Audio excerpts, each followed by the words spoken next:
finally stay away from it. And in light of all that has been used against me in the media, they've created this fantasy monster image, and it's been going on for the last 12 years.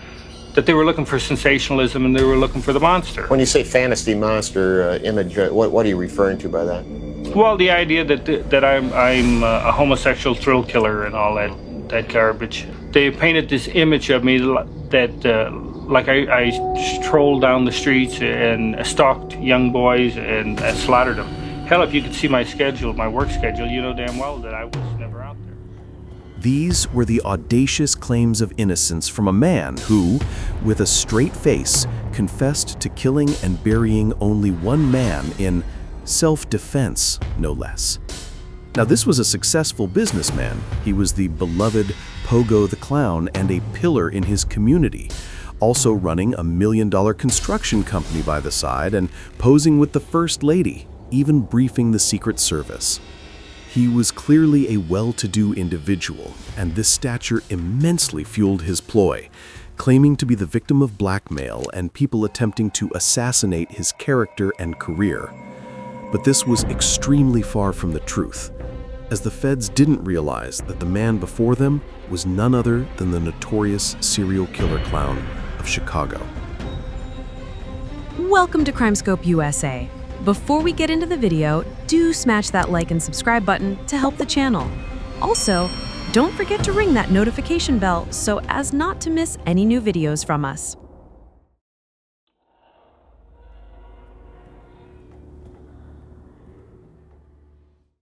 John Wayne Gacy Jr. was born into a turbulent household, dominated by an abusive, alcoholic father who regularly beat him and called him effeminate and weak.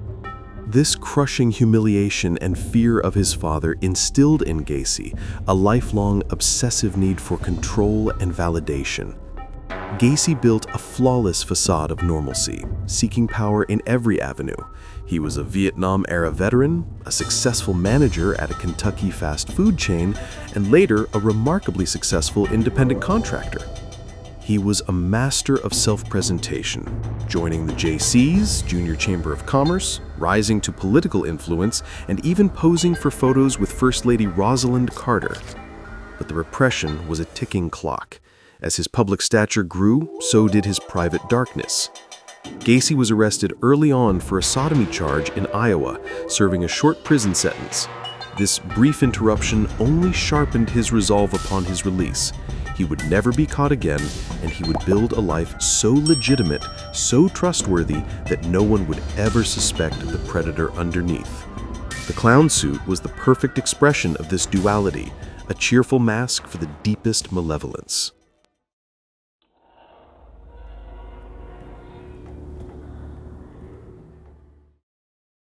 Gacy returned to Chicago and founded his own company, PDM Contractors. This job provided two crucial elements for his crimes: absolute control over young male employees and access to building materials, specifically lime, concrete, and tools for digging. His victims were primarily vulnerable young men, runaways, and high school students whom Gacy would lure using promises of employment or money, or sometimes by simply offering a ride. Gacy would often take the young men back to his seemingly innocuous suburban ranch home. Gacy's methodology was marked by overwhelming power and cunning. He would often use the handcuff trick, telling his victims he was showing them an escape artist routine to disarm them. Once the steel locked, the game was over. He would subject his victims to horrific sexual assault, torture, and strangulation, satisfying his deep-seated need for dominance and absolute control. The depravity that unfolded inside Gacy's home was methodical.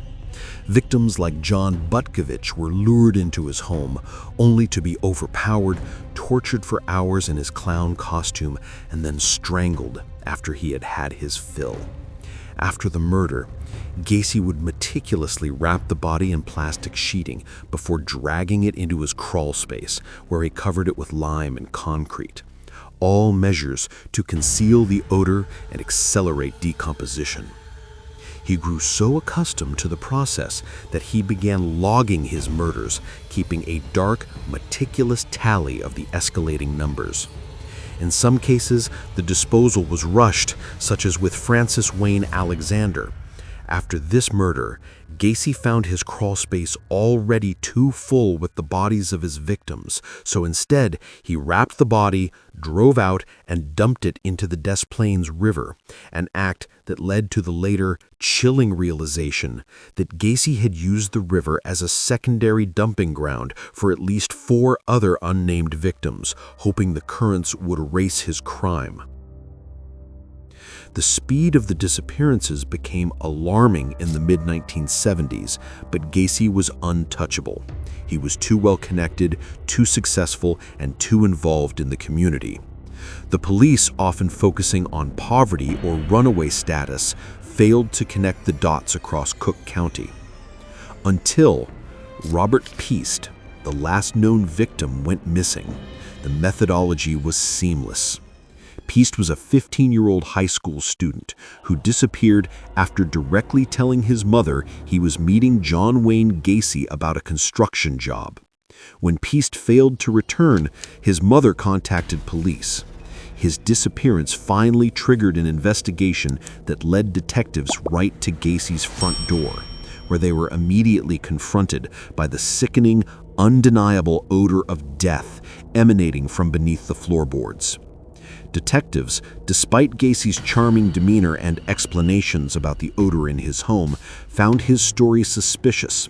They obtained a warrant and lightly searched Gacy's home.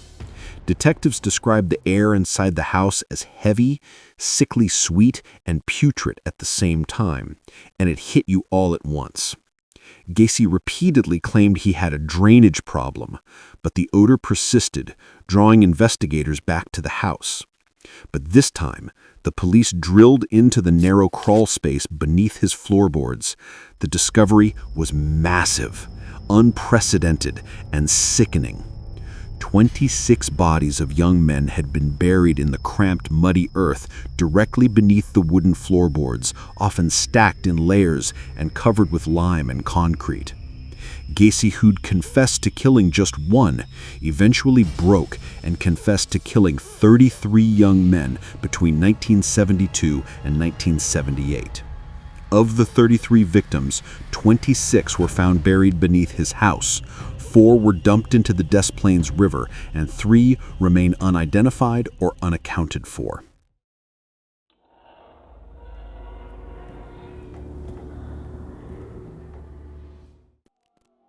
Gacy's trial in 1980 was a media circus. His defense argued he was insane, suffering from a multiple personality disorder, where POGO the CLOWN was the killer. The prosecution, however, focused on Gacy's cold, meticulous planning, his calculated disposal of bodies, tools employed, and his utter lack of remorse.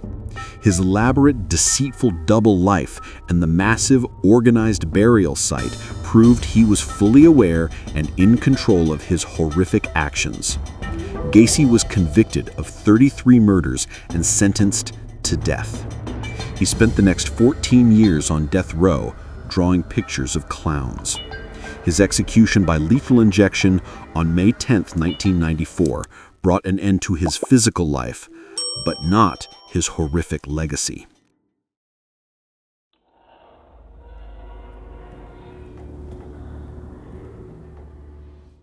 John Wayne Gacy's house of utter, despicable horror has since been bulldozed and the land purified. Yet the memory of the 33 young lives lost there still endures in the neighborhood, in the minds of those who witnessed the true evil that lived just next door. This case raised terrifying questions about how such profound evil can thrive in plain sight, protected by a simple, friendly face. His legacy forces us to confront the fact that the most monstrous individuals are often those who work the hardest to blend in, to succeed, and to make everyone smile. What do you think? Was Gacy's need for control a direct result of his childhood abuse? Or did his successful career simply provide the perfect opportunity for the real him, the sadist, the control freak, to flourish?